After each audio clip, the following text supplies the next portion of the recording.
إن الحمد لله نحمده ونستعينه ونستغفره ونعوذ بالله من شرور أنفسنا من يهدي الله فلا مضل له ومن يضلل فلا هادي له ونشهد أن لا إله إلا الله وحده لا شريك له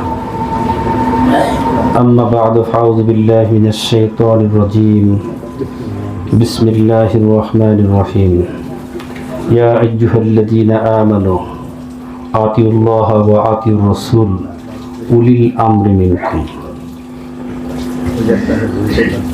وقال الله تعالى إن الله وملائكته يصلون على النبي يا أيها الذين آمنوا صلوا عليه وسلموا تسليما আমরা সবাই দরুদ পড়ি আল্লাহুম্মা সাল্লি আলা মুহাম্মাদ ওয়া আলা আলি মুহাম্মাদ কামা সাল্লাইতা আলা ইব্রাহিম ওয়া আলা আলি ইব্রাহিম ইন্নাকা হামিদুম মাজিদ আল্লাহুম্মা বারিক আলা মুহাম্মাদ ওয়া আলা আলি মুহাম্মাদ কামা বারাকতা আলা ইব্রাহিম ওয়া আলা আলি ইব্রাহিম ইন্নাকা হামিদুম মাজিদ।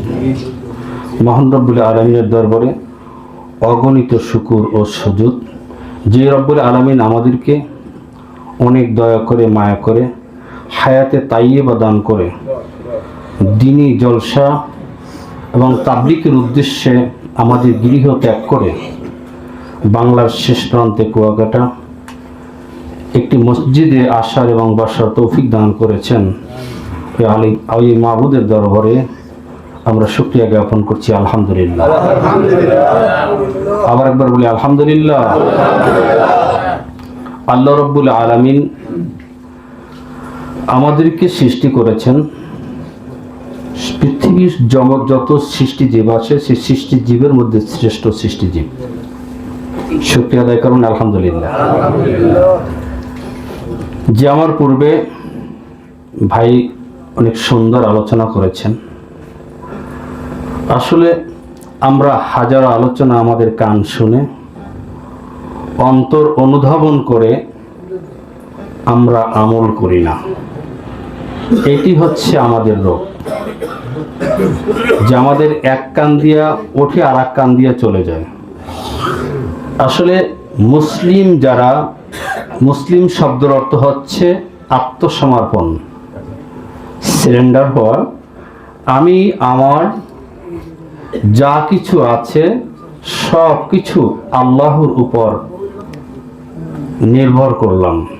ইন্নাস সালাতি ওয়া নুসুকি ওয়া মাহইয়া ওয়া মামাতি লিল্লাহি রাব্বিল আলামিন। নাকি আমার সালাত, আমার ইবাদত, আমার কুরবানি, আমার যা কিছু আছে সব লিল্লাহি, আল্লাহর জন্য। কোনো মোমেন ভাই, আমরা একটা আমল করতে অভ্যস্ত, বাপ দাদা থেকে চলে আসছে, আমরা আমলটা করছি। যখন ওই আমলটার বিপরীতে আমি একটি সহি কথা শুনব কোরআন এবং সহি হাদিস থেকে, দেখব যে ওই আমলটা আমার আমলের সাথে বিপরীত, আমি তো করে আসছিলাম। যদি মুসলিম হিসাবে আমি দাবি করি, আমার তখন উচিত হবে ক্বালু সামি'না ওয়া আতা'না, হে রব আমি শুনলাম মানলাম। আল্লাহ আমাদের এখানে যারা আসছি অনেকেই সহি আকীদার লোক ছিলাম না, বিশেষ করে আমি ছিলাম না। আমি সারসিনাপন্থী ছিলাম, সারসিনা মাদ্রাসা থেকে পড়াশোনা করেছি, কামিল করেছি, হাদিস করেছি, ফিকা করেছি চিটাগাং সুন্নিয়া থেকে, অনার্স মাস্টার্স করেছি স্টাডিজের উপরে। তো আমার মধ্যকালটা ছিল চরমনাইপন্থী, ওখানে আমি উপজেলার দায়িত্বশীল হিসাবে ছিলাম।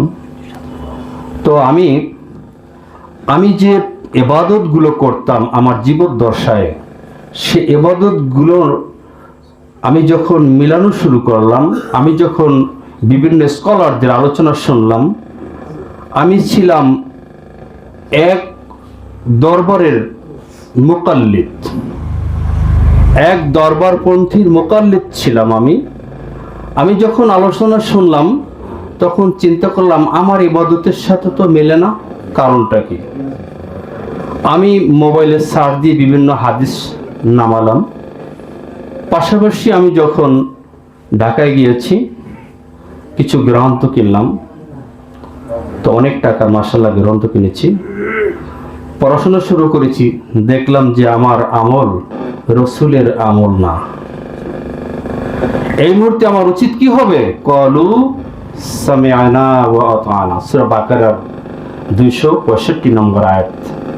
আল্লাহ বলছেন মুমিন বান্দা তারাই যারা দ্বীনের কথা শুনবে, কোরআনের কথা শুনবে, হাদিসের কথা শুনবে, শোনার সাথে সাথে তারা বলবে ক্বালু সামি'না ওয়া আতা'না। আমাদের দেশে আমরা যারা আছি, আমরা বেশিরভাগই তাকলিদ করি। আমরা যে কোনো একটা তরিকার, যে কোনো একটা মাযহাবের আমরা মুকাল্লিদ, ঠিক কিনা? আমরা দেখবেন যে এক মানহাজের সাথে মিলে নাই, তখন বলবে ও হানাফি লোক।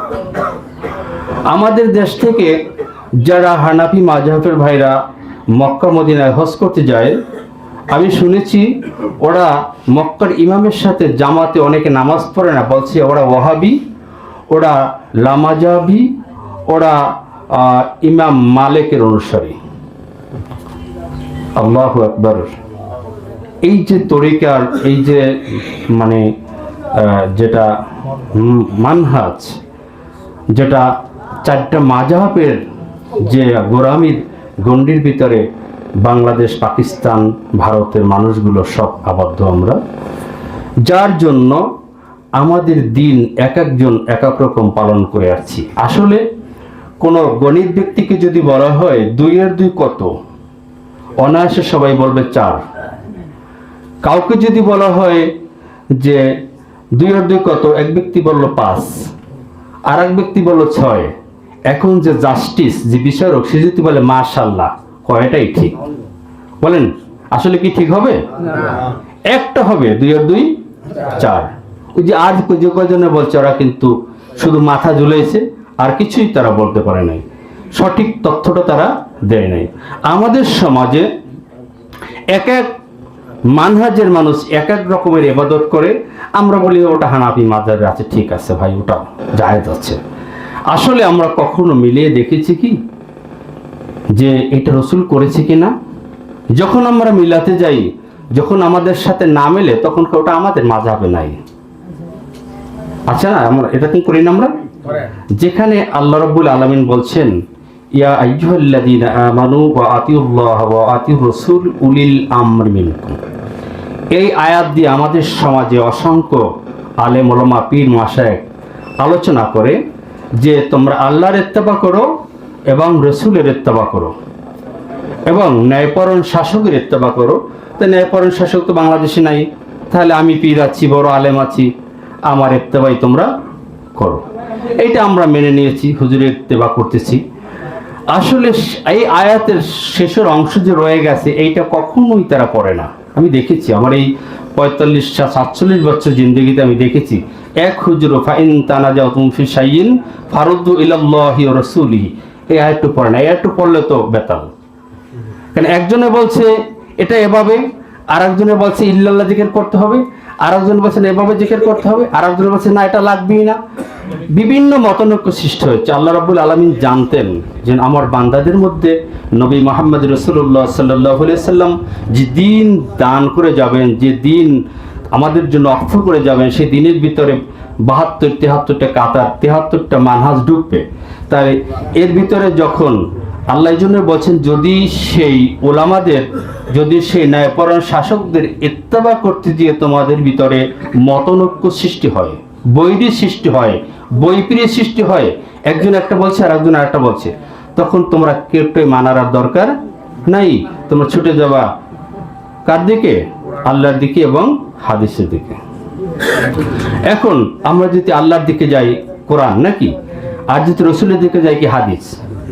আর এই কথাটাই নবী সাল্লাল্লাহু আলাইহি সাল্লাম বিদায় ভাষণে বলেছেন, আমি তোমাদের কাছে 2টা জিনিস রেখে গেলাম, কিতাবুল্লাহি ওয়া সুন্নতি, আল্লাহর কালাম এবং আমার রেখে যাওয়া সুন্নাহ। যতদিন তোমরা এই 2টা জিনিস আঁকড়িয়ে ধরবে, ততদিন পথভ্রষ্ট হবে না।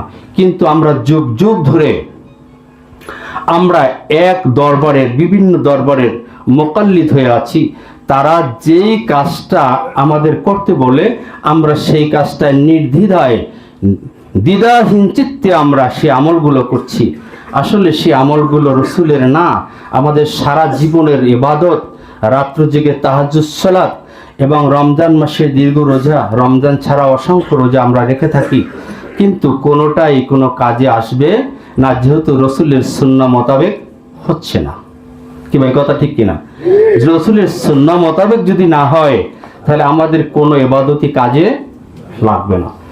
মাশাআল্লাহ, বাংলাদেশ না সারা পৃথিবীর যারা সহি আকীদার উপরে চলে, তারা সহি দ্বীনের মাধ্যমে রাসূল সাল্লাল্লাহু আলাইহি ওয়াসাল্লাম আমাদের যে দ্বীন দান করে গেছেন সেটা যাচাই বাছাই করে তারা ইবাদত করে।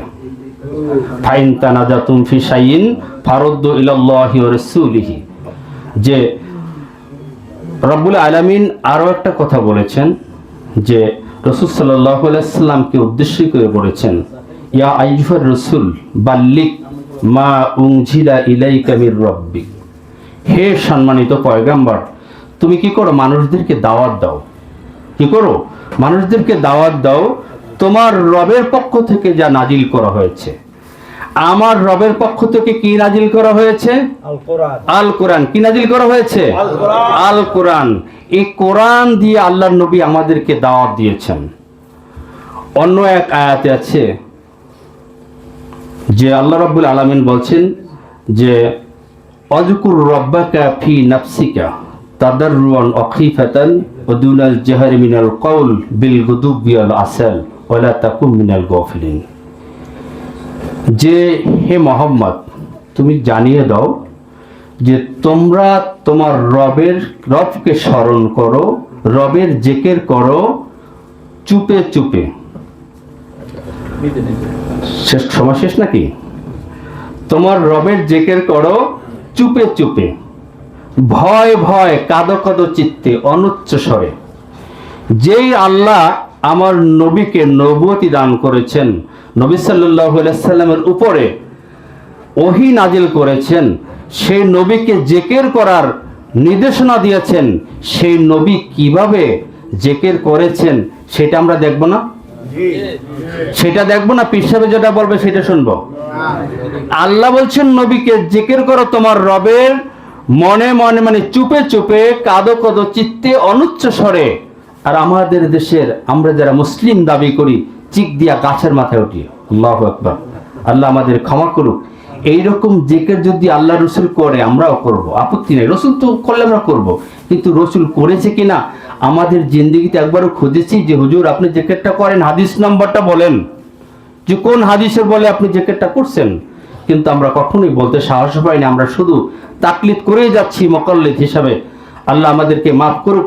নবী করিম সাল্লাল্লাহু আলাইহি সাল্লাম জিকিরের পদ্ধতি হচ্ছে ক্লাস, আলেম ক্লাসে, মাদ্রাসায় যারা পড়ে, আলিয়ার আলেম ক্লাসে দ্বিতীয় খণ্ডের সমস্ত জিকিরগুলা বর্তমানে দিয়ে দিয়েছেন, যেটা আমাদের জমানায় ছিল না, আমাদের সময় ছিল না। যে ফরজ নামাজের পর আল্লাহ নবী একবার বলতে আল্লাহু আকবার, তিনবার বলতে আস্তাগফিরুল্লাহ আস্তাগফিরুল্লাহ আস্তাগফিরুল্লাহ, একবার বলতে আল্লাহুম্মা আনতাস সালাম ওয়া মিনকাস সালাম তাবারাকতা ইয়া জাল জালালি ওয়াল ইকরাম, একবার বলতে লা ইলাহা ইল্লাল্লাহু ওয়াহদাহু লা শারীকা লাহু লাহুল মুলক ওয়া লাহুল হামদু ওয়া হুয়া আলা কুল্লি শাইইন কাদির, একবার বলতে আল্লাহুম্মা ইন্নী আলা যিকরিকা ওয়া শুকরিকা ওয়া হুসনি ইবাদিকা, আল্লাহুম্মা লা মানিয়া লিমা আতাইতা ওয়া লা মুতিয়া লিমা মা'নাতা ওয়া লা ইয়ানফাউ জাল জাদ্দি মিনকাল জাদ্দু, একবার বলতে লা হাওলা ওয়া লা কুওয়াতা ইল্লা বিল্লাহ, লা ইলাহা ইল্লাল্লাহ ওয়া লা না'বুদু ইল্লা ইয়্যাহু লাহুন নি'মা ওয়া লাহুল ফাদলু ওয়া লাহুস সানাউল হাসানু লা ইলাহা ইল্লাল্লাহু মুখলিসিনা লাহুদ-দ্বীন ওয়া লাউ কারিহাল কাফিরুন, একবার বলতেন আল্লাহুম্মা, একবার আয়াতুল কুরসি পড়তেন। আল্লাহ নবী বলছে যে ব্যক্তি ফরজ সালাতের পর আয়াতুল কুরসি পড়বে সে জান্নাতে চলেই গেছে, মৃত্যু নামের অন্তরালটা তার জন্য অপেক্ষা। আল্লাহু আকবার। এত সুন্দর সুন্দর জিকির আল্লাহ নবী আমাদেরকে শিখিয়ে দিয়েছেন। 33 বার সুবহানাল্লাহ, 33 বার আলহামদুলিল্লাহ, 33 বার আল্লাহু আকবার, শেষে আবার বলতে লা ইলাহা ইল্লাল্লাহু ওয়াহদাহু লা শারীকা লাহু লাহুল মুলক ওয়া লাহুল হামদু ওয়া হুয়া আলা কুল্লি শাইইন কাদির। আল্লাহ রাসূল বলছেন যে ব্যক্তি এই দোয়াটা, এই জিকিরটা একবার করবে, আল্লাহ তার সমুদ্রের ফেনা পরিমাণ যদি বান্দার গুনাহ থাকে আল্লাহ মাফ করে দেবে। সুবহানাল্লাহি বিহামদিহি সুবহানাল্লাহি আযীম। তাই এখন দেখেন আল্লাহর নবীর শিখানো পদ্ধতির জিকির আজ পর্যন্ত বাংলার জমিনে যারা ইসলামের দায়ী, ইসলামের যারা মানে দিক নির্দেশনা দেয়, ইসলামের যারা দাওয়াত দেয়, তাদের মুখ থেকে এই কথাগুলো শুনছেন ভাই? শুনছেন? তারা জিকির দেয় আল্লাহ আল্লাহ আল্লাহ আল্লাহ আল্লাহ আল্লাহ আল্লাহ আল্লাহ, মানে একসাথে যত করতে পারে। আল্লাহ নবী কখনো নাউজুবিল্লাহি মিন জালাক এরকম জিকির করেন নাই। আমরা সবাই যে ইবাদত করব ভাই একটু মিলাইয়া দেখি হাদিসের সাথে আল্লাহ রাসূল কিভাবে জিকির করছেন, আমরা খুঁজলেই পাবো। যারা খোঁজে তারাই বোঝে। ভাই আমরা সবাই হাদিস কোরআনের অনুসারী হয়ে জীবনযাপন করবো। আল্লাহ যেন আমাদের সকলকে কবুল করেন। ওয়া আখির দাওয়ানা আলহামদুলিল্লাহি রাব্বিল আলামিন। আসসালামু আলাইকুম ওয়া রাহমাতুল্লাহ।